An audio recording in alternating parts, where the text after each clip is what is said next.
Hello दोस्तों, कैसे हैं आप सभी। स्वागत है आपका आपके अपने यूट्यूब चैनल आरके अकेडमी व कोचिंग सेंटर में। तो आज की वीडियो में हम पढ़ने वाले हैं हिंदी कक्षा 10 के बहुत ही ज़्यादा इम्पोर्टेंट चैप्टर नंबर 2, जिसका नाम है राम लक्ष्मण परशुराम संवाद। तो आज हम इस पाठ के जो महत्वपूर्ण प्रश्न उत्तर है उसको करने वाले हैं बहुत ही ज़्यादा इंटरेस्टिंग वे में, और छोटे छोटे शब्द क्वेश्चन को आंसर को हम लोग लिखेंगे और बहुत ही ज़्यादा इंटरेस्टिंग वे में आपको समझ में आएगा। तो चलिए वीडियो को स्टार्ट करते हैं बिना समय को गवाए हुए और पढ़ते हैं। तो आपसे एक बात के लिए माफ़ी मांगना चाहूँगा कि हमने परशुराम को थोड़ा गलत लिख दिया, तो चलो जहाँ जहाँ लिखा हूँ गलत वहाँ सुधार कर लिया है, ठीक है। तो हमने परशुराम कुछ इस प्रकार से लिख लिया था, परशुराम पर होगा इस प्रकार से, ठीक है। इसीलिए हमने जहाँ जहाँ गलत किया है परशुराम, ठीक है, वहाँ सही किया है। तो इसके लिए हमें खेद है, ठीक है। तो चलिए अब हम लोग अपना राम लक्ष्मण परशुराम संवाद का जो प्रश्न उत्तर है एनसीईआरटी का, ठीक है, हमारे टेक्स्ट बुक का, उसको हम लोग करते हैं और समझने का प्रयास करते हैं। तो हमारा पहला प्रश्न हो जाएगा, परशुराम विश्वामित्र से लक्ष्मण की शिकायत किन शब्दों में करते हैं। देखिए, जब राम लक्ष्मण परशुराम संवाद हो रहा था तो परशुराम और लक्ष्मण के बीच बहुत ही व्यंग पूर्वक बातें हो रही थी। तो इसमें आपको बताना है कि परशुराम जो है, तो परशुराम क्रोधित हो जाते हैं और वो विश्वामित्र से अपनी बातों को बताते हैं कि लक्ष्मण हमें किस प्रकार से परेशान कर रहा है, तंग कर रहा है, हमसे बहस कर रहा है, ठीक है। तो इसका हम लोग उत्तर देखेंगे कि किस प्रकार से शिकायत करते हैं। तो उत्तर हमारा हो जाएगा, जब सीता स्वयंवर हो रहा था तब लक्ष्मण परशुराम में बहस होनी शुरू हो गई। यानी जब सीता माँ का स्वयंवर हो रहा था तो राम लक्ष्मण जी गए थे वहाँ, तो राम जी ने धनुष को तोड़ दिया, ठीक है।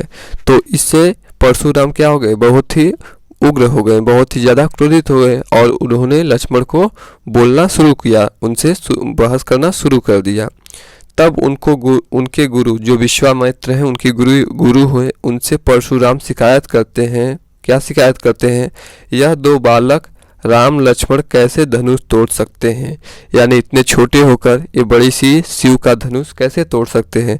परशुराम लक्ष्मण को कहते हैं कि यह बालक मंदबुद्धि है, इसे ज्ञान नहीं है। यानी ये सब बालक जो है हमसे विवाद कर रहे हैं, ठीक है, हमसे व्यंग्यपूर्वक बातें कर रहे हैं, इनके पास दिमाग बुद्धि नहीं है, इन्हें ज्ञान नहीं है कि ये किस प्रकार से हमसे लड़ रहे हैं। यह अपने कुल के लिए उसी प्रकार घातक नाश करने वाले हैं जिस प्रकार से चंद्रमा पर कलंक लगा है। यानी परशुराम कर रहे हैं कि जिस प्रकार से चंद्रमा पर दाग धब्बे लगा है और कलंक का प्रतीक माना जाता है, उसी प्रकार से ये अपने कुल के लिए, अपने समाज के लिए, अपने परिवार के लिए घातक है। मैं इनका चाहूँ तो अभिवध कर सकता हूँ, ऐसा वे विश्वामित्र उनके गुरु से कहते हैं। तो आशा करते हैं आपको समझ में आया होगा। अब चलते हैं प्रश्न नंबर 2 को। परशुराम के क्रोध करने पर राम और लक्ष्मण की जो प्रतिक्रियाएं हुई, उनके आधार पर दोनों के स्वभाव की विशेषता अपने शब्दों में लिखिए। देखिए, यहाँ पर राम जी का स्वभाव कैसा है, बहुत ही मृदु है, बहुत ही कोमल है, बहुत ही विनय है। और लक्ष्मण जी का स्वभाव है उग्र, यानी वो बातों को सह नहीं पाते हैं, उनका जवाब दे देते हैं, ठीक है। तो उनकी जो प्रतिक्रियाएं होने पर जैसा व्यवहार था उसको अपने शब्दों में लिखना है, उसकी विशेषता लिखनी है कि किसका व्यवहार कैसा है। तो चलिए हम लोग उत्तर नंबर 2 देखते हैं। राम का स्वभाव, भगवान रामचंद्र जी का स्वभाव विनय का प्रतीक है, ठीक है, बहुत ही मृदु है, बहुत ही अच्छा है। वे सबसे मधुर वचन बोलते हैं, ठीक है, वे सबसे अच्छाई से बोलते हैं। वे बड़ों का हमेशा से आदर किया है। वे लक्ष्मण को बार बार समझाते हैं। जब लक्ष्मण क्रोधित होकर परशुराम जी से लड़ते झगड़ते हैं तो वे लक्ष्मण को बार बार समझाते हैं कि ऐसा मत करो। पर इसके विपरीत लक्ष्मण का स्वभाव है।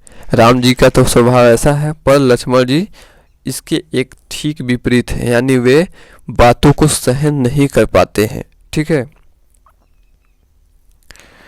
वे बात बात पर क्रोधित हो जाते हैं, यानी जब परशुराम जी कुछ बोलते हैं तो वे बार बार क्रोधित हो जाते हैं और आग बबूला हो जाते हैं।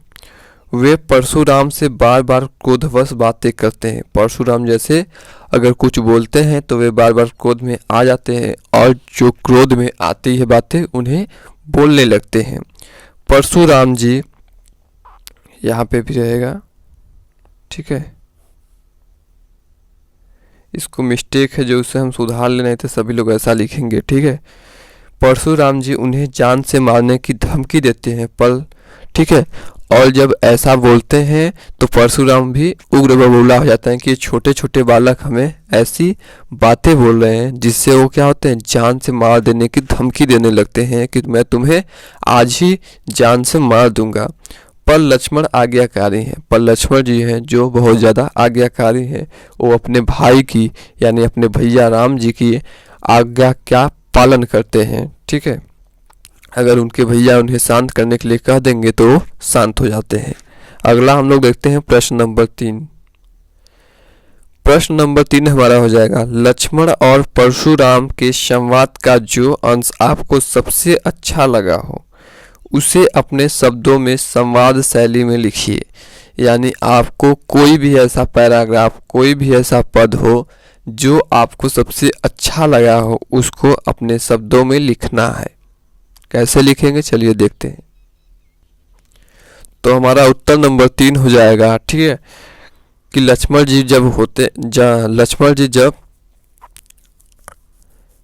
लक्ष्मण जी और परशुराम में जब संवाद हो रहा था, ठीक है, तो उन्होंने धनुष को तोड़ दिया था, शिव धनुष को तोड़ दिया था। तो परशुराम कहते हैं कि ये कौन तोड़ा है, ये जिसने भी तोड़ा है ये समाज से अलग हो जाए। तो लक्ष्मण जी क्या कहते हैं, हे मुनि, हमारे लिए तो सभी धनुष क्या है, समान है, चाहे शिव का धनुष हो चाहे और दूसरा कोई धनुष हो। तो परशुराम जी कहते हैं यह कोई साधारण धनुष लगता है, भगवान शिव का धनुष है। तो परशुराम डांट कर कहते हैं कि तुमने जो बचपन में तोड़ा और इस शिव जी का धनुष है, इसमें कोई वो नहीं है कि तुम बचपन का जो तोड़ दिए वो भी उसके समान है। तो लक्ष्मण कहते हैं यह पुराना धनुष तो छूने मात्र से ही टूट गया। लक्ष्मण क्या कर रहे हैं कि भैया ने जब इसे हाथ से छुआ तभी ये छूते ही टूट गया, इसमें भगवान हमारे भैया का कोई दोष नहीं है। तो परशुराम कहते हैं हे मूर्ख बालक, मैं बहुत क्रोधी हूँ, मैंने कई बार क्षत्रियों का नाश कर दिया। क्योंकि राम और लक्ष्मण जी क्षत्रिय कुल में जन्मे थे, तो परशुराम कह रहे हैं कि हे मूर्ख बालक, तुम बहुत ज़्यादा मूर्ख हमको दिखाई देता है, मैं बहुत क्रोधी हूँ, मेरे क्रोध को तुम नहीं जानते क्या, मैंने कई बार क्षत्रियों का नाश कर दिया हूँ इस पूरी पृथ्वी से, और तुम मुझे ऐरा गैरा मत समझो। ठीक है, तो ये लिख सकते हैं। यदि आपको कोई और अच्छा आता है और अच्छा एक्सप्लेनेशन कर सकते हैं तो उसको लिख सकते हैं। ठीक है, इसमें आपको ऑप्शन है कि कोई भी अपने पैराग्राफ से लिख सकते हैं। आगे हम लोग प्रश्न नंबर 4 देखते हैं। प्रश्न नंबर 4 हमारा हो जाएगा, परशुराम ने अपने विषय में सभा में क्या क्या कहा, निम्न काव्यांश के आधार पर बताइए। तो ये हमें पैराग्राफ दिया गया है, तो इसके आधार पर हमें बताना है कि परशुराम ने अपना बखान कैसे किया, अपने बारे में क्या क्या कहा, इसके बारे में आपको लिखना है। तो चलिए स्टार्ट करते हैं।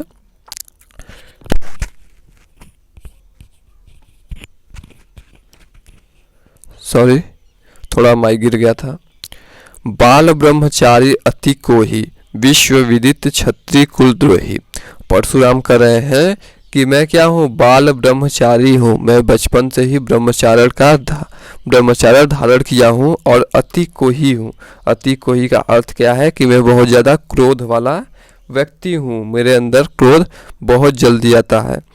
मैंने कई बार क्षत्रियों का नाश कर दिया, क्षत्रिय कुल का द्रोही कर दिया, यानी क्षत्रिय का नाश कर दिया। भुजबल भूमि भूप बिनु किन्ही, विपुल बार महिदेव दीन्ही।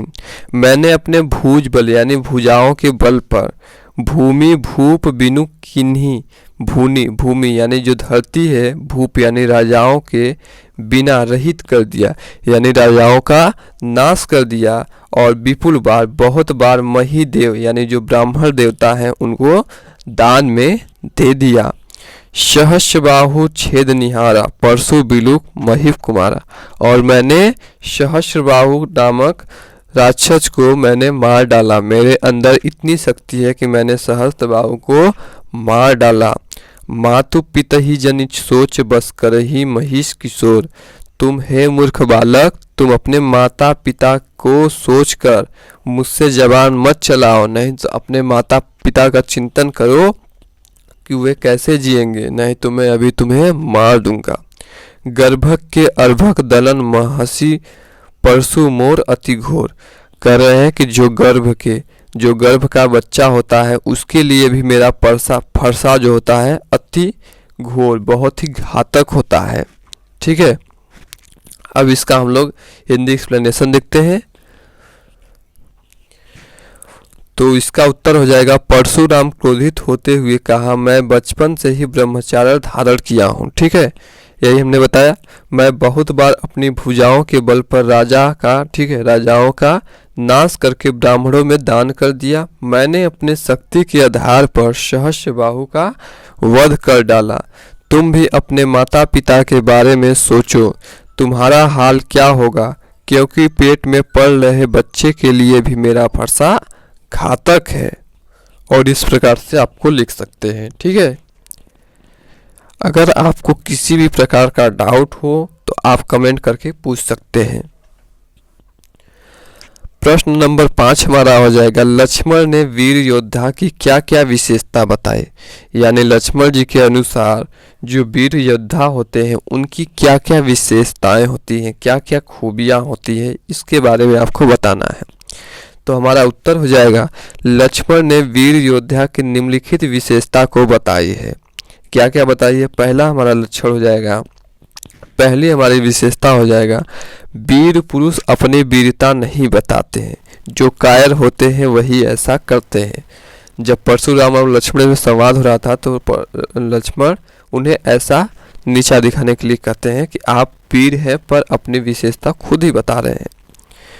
वीर पुरुष को क्रोध कम आता है, वह धैर्यवान होता है। और लक्ष्मण कहते हैं कि जो वीर आदमी होता है, वीर पुरुष होता है, वो क्या होता है, उसे क्रोध कम आता है, बार बार क्रोध नहीं आता है।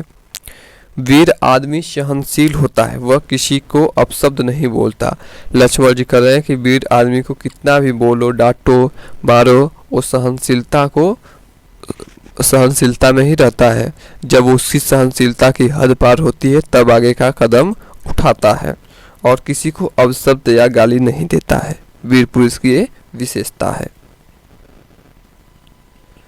अगला हमारा प्रश्न हो जाएगा प्रश्न नंबर 6, साहस और शक्ति के साथ विनम्रता हो तो बेहतर है, इस कथन पर अपने विचार लिखिए। यानी साहस और शक्ति, जो वीर पुरुष होते हैं उनके अंदर अगर साहस और शक्ति नहीं रहेगा तो काम नहीं चलेगा। उसके साथ साथ विनम्रता, लोगों की अच्छी वाणियाँ बोलना, मधुर वचन बोलना भी जरूरी है समाज के लिए।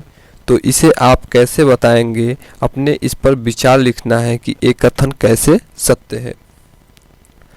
तो चलिए इसका उत्तर हम लोग देखते हैं और समझते हैं। साहस और शक्ति दो ऐसे गुण हैं जो हर योद्धा आदमी के अंदर होने चाहिए। जो वीर पुरुष है, जो युद्ध में जाता है, उसके अंदर होना चाहिए। पर इस संवाद में लक्ष्मण और परशुराम विवाद करते नजर आते हैं। परशुराम को अपने बाहुबल पर और ब्रह्मचारी के ऊपर घमंड था। साहस से शक्ति है, ठीक है, पर उनके अंदर क्या है, अपने अंदर घमंड है कि मैं बहुत ज़्यादा बाहुबल हूँ, मेरे अंदर बहुत ज़्यादा ताकत है, मैंने भुजाओं के बल पर सहस्रबाहु का वध कर दिया, मैं बचपन से ही बाल ब्रह्मचारी हूँ, इनका उन्हें घमंड है। ठीक है, और लक्ष्मण भी कुछ कम नहीं है, वो भी बात को बार बार बोल रहे हैं जो उचित नहीं है, जो अच्छा नहीं है। पर विनम्रता तो देखने को मिलता है राम जी में, भगवान रामचंद्र जी में विनम्रता कूट कूट कर भरी हुई है। वे सादगी विनम्रता के मूर्ति समान है। वे सादगी और विनम्रता के मूर्ति समान है। वे अब सबको सहज भाव से देखते हैं, यानी किसी को ऊंचा या नीच के दृष्टि से नहीं देखते हैं। इसीलिए वे सबसे श्रेष्ठ हैं। जो वहाँ पर बैठे हुए लोग हैं उन सभी में सबसे वे श्रेष्ठ हैं, क्योंकि उनके अंदर साहस है, शक्ति है और क्या है, उसके साथ साथ विनम्रता का भी वास है। अगला हमारा प्रश्न हो जाएगा प्रश्न नंबर 7, भाव स्पष्ट कीजिए। हमें इसका भाव स्पष्ट करना है, तो चलिए देखते हैं। पहला, बिहसी लखनऊ बोले मृदुबानी, अहो मुनीषी महाभटमानी। लक्ष्मण जी हंसते हुए बोलते हैं, बहुत ही ज़्यादा मधुर वाणी में, मधुर वचन में बोलते हैं कि अहो मठ महाभटमानी, आप अपने को बहुत बड़ा योद्धा समझते हैं। पुनि पुनि मोही देखाओ कुठारू, चाहत उड़ावन फूकी पहाड़ू। आप बार बार मुझे अपना फरसा दिखाते हैं और सोचते हैं कि मैं इतना बलवान हूँ, मैं इतना शक्तिशाली हूँ कि पहाड़ों को मतलब पहाड़ को फूंक दूंगा तो उड़ जाएगा। आप इतने बड़े महान योद्धा हैं। अगला हम लोग देखते हैं, ख वाला का भाव स्पष्ट करना है। यहाँ कुम्हड़ बतिया कोऊ नाही, जे तर्जनी देखी मरी जाही। परशुराम लक्ष्मण जी कह रहे हैं कि आप मुझे बार बार तर्जनी उंगली दिखा रहे हैं, पर यहाँ पर कोई भी कुम्हड़ बतिया नहीं है। फल का जो छोटा भाग होता है, फल या सब्जी का छोटा भाग होता है, मैं वहाँ पे कोई नहीं है जो आपके उंगली दिखाने से डर जाए, मर जाएगा। ठीक है, हम लोग भी वीर योद्धा की भांति आपका मुकाबला करेंगे। देखी कुठारू सरासर बाना, मैं कछु कहा सहित अभिमाना। पर आपके कुठारों को देखकर मैंने कभी आपको अभिमान किया? आप मुझे आपके कुठारू, आपके जो फरसे, उसे देखकर आप बहुत ज़्यादा अभिमान कर रहे हैं, आप अपने आप को बहुत ज़्यादा योद्धा समझ रहे हैं। गवाला क्या हो जाएगा? गाधी सुनी कह हृदय हसी मुनि हरियरे सूझ, उखमय न खार न उखमय अजहू न बूझ अबूझ। गाधी सुनी यानी जो विश्वामित्र थे, वो अपने हृदय में हंसी यानी हंसते हुए बोलते हैं कि उखमय न खार न उखमय अजहू। ये परशुराम जी है, वो राम और लक्ष्मण को साधारण योद्धा समझ रहे हैं। उन्हें नहीं पता है कि ये किस खान से बने, यानी बहुत ही ज़्यादा ये सब मजबूत और शक्तिशाली वीर योद्धा है, पर परशुराम इस बात को नहीं समझ रहे हैं। तो इसका अब हम लोग क ख ग में हिंदी एक्सप्लेनेशन देखते हैं। आंसर के अनुसार हम लोग इसका हिंदी एक्सप्लेनेशन देखते हैं। तो लक्ष्मण हंसते हुए बहुत मधुर स्वर में बोले, क्या बोले?